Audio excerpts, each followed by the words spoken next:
Hari ini, mantan narapidana kasus tewasnya Vina dan Eki Cirebon tahun 2016, Saka Tatal bakal menjalani pemeriksaan di Barreskrim Polri. Saka Tatal akan diperiksa dalam kasus dugaan keterangan palsu dengan terlapor AEP dan Dede. Dan untuk mengetahui informasi selengkapnya, sudah terhubung bersama kami jurnalis Devi Syafira. Devi, bagaimana perkembangan pemeriksaan Saka Tatal hari ini? Masih pemeriksaan, kita cuma mau ngopi. Iya, mau ngopi. Ya baik Naila, saat ini kuasa hukum Saka Tatal akan memberikan keterangan terkait pemeriksaan Saka Tatal di Barreskrim Polri. Kita dengarkan bersama-sama berikut ini. Ini kan terkait, ini kan terkait menyangkut masalah laporan Aib dan Dede. Aib melaporkan tentang keadaannya seperti ini. Nah, lebih mengarah kepada Saka ditanyakan peristiwa hari itu tanggal 27 Saka di mana dan Saka sedang apa aja, ceritakan. Nah, itu baru sampai tingkat itu. Jadi pengen disesuaikan dengan keterangan Dede dan Aib. Mungkin Mas Farhan tambahin. Intinya gini nih, kan tanggal 17 Agustus katanya ada perintah dari Andi untuk menghabisi mereka dengan SMS atau BlackBerry ke Sudirman gitu. Inilah persoalan pertamanya, tapi setelah kami teliti dari berkas Ripaldi, ada percakapan dari Widi yang sesuai dengan pernyataan Widi sebagai saksi bahwa ada komunikasi jam 10.14. Ya, artinya kalau ada komunikasi jawaban dari Vina saat itu, berarti ini adalah saksi yang hari itu memang disembunyikan oleh pihak penyidik sehingga tidak hadir. Tapi dengan bukti itu dapat kita katakan bahwa tidak ada peristiwa pembunuhan, terutama kematian si Eki di belakang showroom. Nah, saksi-saksi inilah yang dilaporkan oleh Pak Maruli ya. Nah, kemudian yaitu Aib dan Dede. Nah, ternyata sebelum naik ke penyidikan, si Dede sudah mengakui bahwa ini adalah rekayasa alur cerita yang dibawa atau diarahkan oleh Rudiana. Sebenarnya tidak ada peristiwa itu. Ini sama dengan keterangan Liga Akbar. Kalau Liga Akbar menyatakan mencabut juga, Teguh mencabut juga, ya udah, sebenarnya tidak ada peristiwa pembunuhan.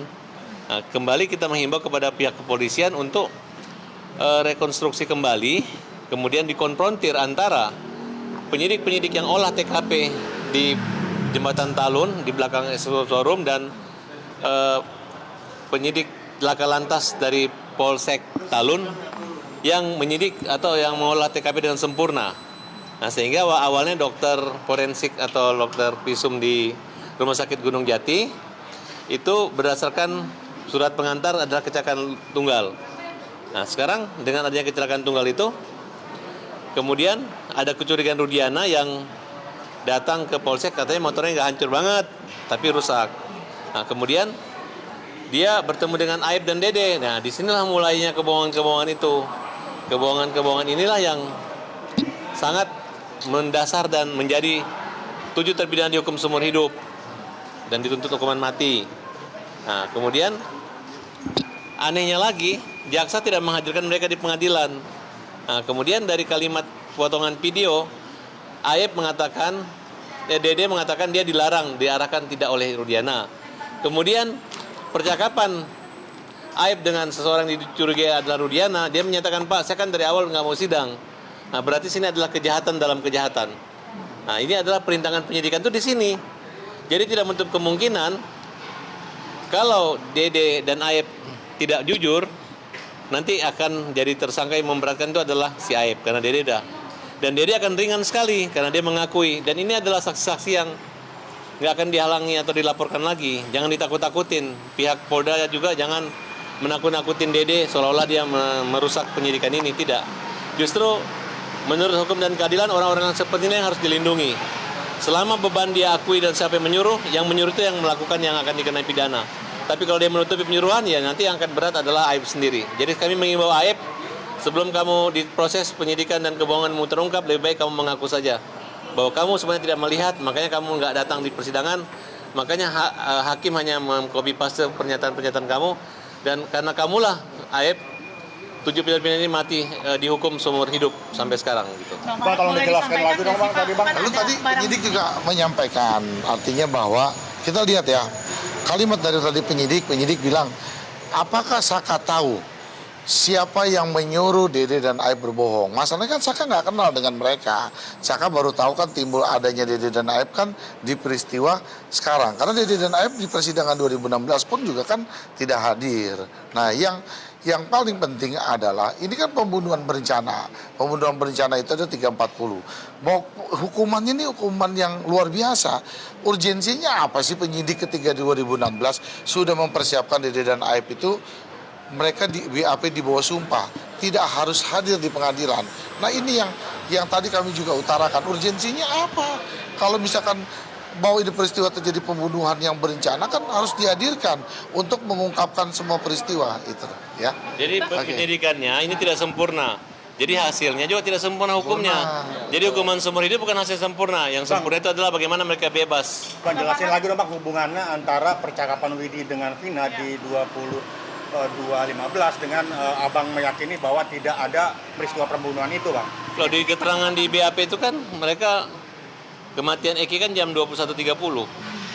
Nah, sedangkan komunikasi antara Vina itu ada jam 22.14. Mereka mati 22 lewat 18.30 antara itu. Tapi kan itu hanya membuktikan peristiwanya jamnya saja yang tidak tepat. Tapi bagaimana membuktikan bahwa tidak ada pembunuhan di situ? Isi percakapannya boleh disampaikan. Sebenarnya isi percakapan itu kan hanya petunjuk yang tidak digali oleh pihak kepolisian dan hakim maupun jaksa. Ini kan bicara tentang pembunuhan berencana, bukan hanya pengakuan-pengakuan tersangka yang dikejar. Itu kan kelemahan daripada penyidikan ini. Tidak ada satupun saksi atau saksi yang melihat, menyaksikan atau mendengar langsung. Si Dede pun tidak tahu kalau ada pembunuhan. Dia hanya melihat orang gitu. Si Ya, Aib itu betul. betul. Betul. Iya betul. Itu BAP sama juga pertanyaan kan. Ketika BAP 2016, Dede dan Aib juga tidak mengetahui peristiwa terjadi pemerkosaan dengan pembunuhan. Sekarang siapa sih saksi matanya yang melihat bahwa kejadian peristiwa pembunuhan dengan pemerkosaan? Nah, 2205 itu menerangkan adanya Widya dengan Vina berkomunikasi. Sementara di berkas acara dengan putusannya pengadilan jam 21 sekian bahwa sudah terjadinya peristiwa kematian. Gitu loh, terjadi kematian. Terus jam berapa peristiwanya? Kalaupun ada jeda, hanya beberapa menit, 11 menit ya. Nah, hanya 14 menit. Dalam 11 menit, 12 menit, 12 yang Jelajahi cara baru mendapatkan informasi. Download Metro TV Extend sekarang.